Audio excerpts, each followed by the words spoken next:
এই জন্য কি টন টন রক্ত দিয়ে এই দেশ স্বাধীন হয়েছিল? আজকে আরএসএস এত মাথাচাড়া দিয়ে উঠেছে। আমি বলতে চাই দুঃখের বিষয়, মাননীয় পুলিশ মন্ত্রী, মাননীয় স্বরাষ্ট্র দপ্তর, মাননীয় মুখ্যমন্ত্রী তিনি নীরব কেন? আজকে বলতে চাই যে করিম সাহেব বারুইপুর থানার অধীনে বর্ডারে শঙ্করপুরের শেষ প্রান্তে কাঁঠালবেড়িয়া এখানে এই যে ঘটনাটা ঘটেছে, ইনি কে? এখানে দেখলাম ঘর বাড়ির সংখ্যাটা খুবই কম, পাতলা পাতলা ঘর। এদের বাড়িটা একটু স্বচ্ছ পরিবার, বিল্ডার্স ব্যবসা করে, বাড়ি টোটো আছে, টোটো চালায়।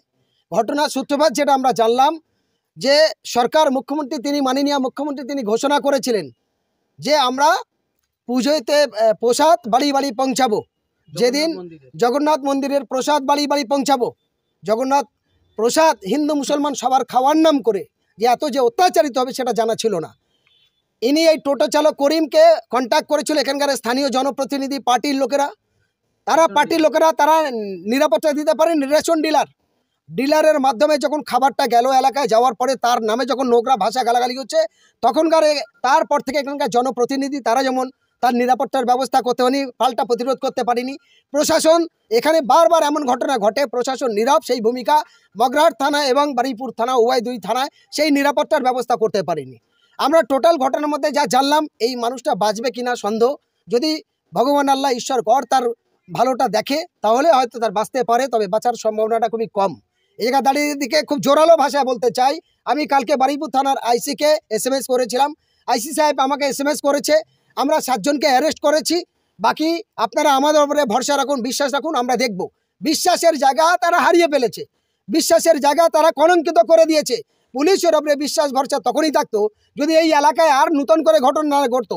বারবার এই ঘটনা ঘটেছে। একটা টোটো চালক, একটা মানুষ, আর একটা মানুষ হিংসা জানোয়ার যন্ত্রের মতো, গাধার মতো একটা টোটোলাকে ভাঙচুর করে, গুঁড়ো লঙ্কা তার চোখে দিয়ে চোখ নষ্ট করে, তারপর এলোপাতাড়ি কুপিয়ে সে স্তব্ধ যখন হয়ে যায়, তারপর রাস্তার পাশে এক জঙ্গলে ফেলে দেয়। ফেলে দিয়ে ওরা চপাট হয়।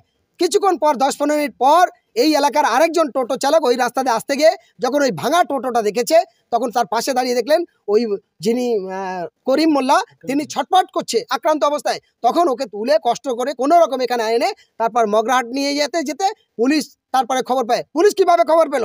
পুলিশ আগে কেন আসতে বললো না? পুলিশ এই নিরাপত্তা কেন দিতে পারলো না? এটা জানতে হবে। এখানে যে RSS উগ্র সাম্প্রদায়িক শক্তিরা আছে, এ ঘটনা, এই নিউজটা তো মগরাহাট থানায় আছে, এই নিউজটা তো বারুইপুর থানায় আছে, বারুইপুর জেলা পুলিশের আছে, ডায়মন্ড হারবার জেলা পুলিশের আছে, সমস্ত IB DIB গোয়েন্দা জানে, এখানকার BJP, তৃণমূল, CPM, কংগ্রেস সব লিডাররা জানে। তারপরে নিরাপত্তার জন্য এখানকার নেতৃত্বরা নীরব কেন? আমরা জানতে চাই। আমি একজন মানবাধিকার কর্মী হিসাবে আমার পরিষ্কার বক্তব্য, যে সমস্ত দুষ্কৃতীরা এই ঘটনা ঘটিয়েছে তাদের উপযুক্ত শাস্তি, ফাঁসির ব্যবস্থা করতে হবে, গ্রেপ্তার করে সেই ধারা যেন প্রয়োগ হয়। 1, 2, যে টোটোকে ভাঙচুর করেছে পুনরায় নতুন টোটো তাকে দিতে হবে।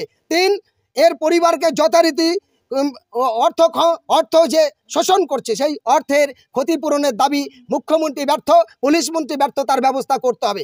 তার সাথে সাথে আমি শঙ্করপুর থেকে শুরু করে আর এই সমগ্র এলাকায় CC ক্যামেরা লাগানো এবং পুলিশ টহলদারির ব্যবস্থা এবং পুলিশ ক্যাম্প রাখার জন্য আপনাদের মাধ্যমে দাবি রাখছি। যদি আমাদের এই দাবিগুলো না মানা হয় তাহলে আমরা লাগাতারভাবে এই আন্দোলন শুধু এই বাংলায় থেমে থাকবে না, শুধু এই আন্দোলন এই বারুইপুর শঙ্করপুর এলাকায় থাকবে না, মগরাহাট এলাকায় থাকবে না, আমরা কলকাতার রাজপথে এটা নিয়ে যেতে চাই। রাজপথে আন্দোলন করব এবং শুধু এখানেও থেমে থাকবো না। যদি পুলিশ তার সঠিক আইনের জায়গায় ব্যবস্থা নিয়ে দোষীদের বিরুদ্ধে গ্রেপ্তার করে কঠোর শাস্তির ব্যবস্থা করে তো ভালো, না হলে এখনও কিন্তু অনেক দূর আছে। শুধু বারুইপুর কোর্ট শেষ কথা বলবে না, প্রয়োজন হলে আমরা কলকাতা হাইকোর্টে এই RSS উগ্র সাম্প্রদায়িক শক্তির বিরুদ্ধে আমরা মামলাতে যেতে বাধ্য হব। একদম ঠিক কথা, কারণ RSS এদের এত শক্তি হয় কি করে? এখানে তো RSS BJP জিতে নেই, যারা জিতে আছে তারাও নীরব কেন? এখানকার MLA এখনো এত বড় ঘটনা আসলো না, এখানকার পঞ্চায়েত প্রধান আসলো না, এখানকার MP আসলো না, মগরাহাট এবং বারুইপুরে 2 MLA এবং জয়নগর লোকসভা, যাদবপুর লোকসভার সাংসদ আসলো না, এখানকার 2 এলাকার প্রধানরা আসলো না। কেন আসলো না? ভোটের সময় বাড়ি বাড়ি যেতে পারে, চটি খোয়াতে পারে। আর আজ মানুষ আক্রান্ত, আজ RSSরা জয় শ্রীরামের নামে প্রতিনিয়ত মুসলমানদের বেছে বেছে আক্রান্ত করবে, আর জনপ্রতিনিধি দেখবে আমরা নীরব থাকবো? তাই এলাকার সমস্ত মানুষ ভাবছে একদম সঠিক কথা, পুলিশ RSS এর তাবেদারি করেছে, প্রশাসন এবং ক্ষমতাসীন রাজনৈতিক দলেরা এই RSS এর পেছন থেকে মদত দিয়েছে, যার জন্য এই ঘটনা ঘটেছে। ফলে আজকে আপনাদের মাধ্যম দিয়ে 4 তারিখে ঘটনা ঘটেছে, আজকে 7 তারিখ, 3 দিন হয়েছে। তারপরে জনপ্রতিনিধি, নেতা, অন্যান্য মানুষেরা তারা নীরব। ফলে আজকে আমরা খুব কড়া ভাষায় বলে যাচ্ছি। আজকে আমরা আলোচনা করে আমরা বারুইপুর থানায় আর একবার যাব, এফআইআর কপিটা দেখব, টোটালটা করবো। তার পরবর্তী পদক্ষেপ নিশ্চিত আপনাদের মাধ্যমে জানাবো। তবে এখানে থেমে থাকবো না। এই পরিবারের ওপরে যে আক্রমণ হয়েছে এবং এই গ্রামে যে বারবার ঘটনা ঘটে, আবারও বলছি, পুলিশের ব্যবস্থা, নিরাপত্তার ব্যবস্থা ক্যাম্প করতে হবে। রাত্রেবেলা করে পুরো রাত 2টো পর্যন্ত করে সন্ধ্যে থেকে পুলিশ টহলদারির ব্যবস্থা করতে হবে। সিসি ক্যামেরা লাগাতে হবে, নতুন টোটো কিনে দিতে হবে, বাড়ির লোকের জন্য অতিরিক্ত ক্ষতিপূরণের ব্যবস্থা ওই আরএসএস সাম্প্রদায়িক শক্তিকে দিতে হবে। আমাদের এটা ক্লিয়ার।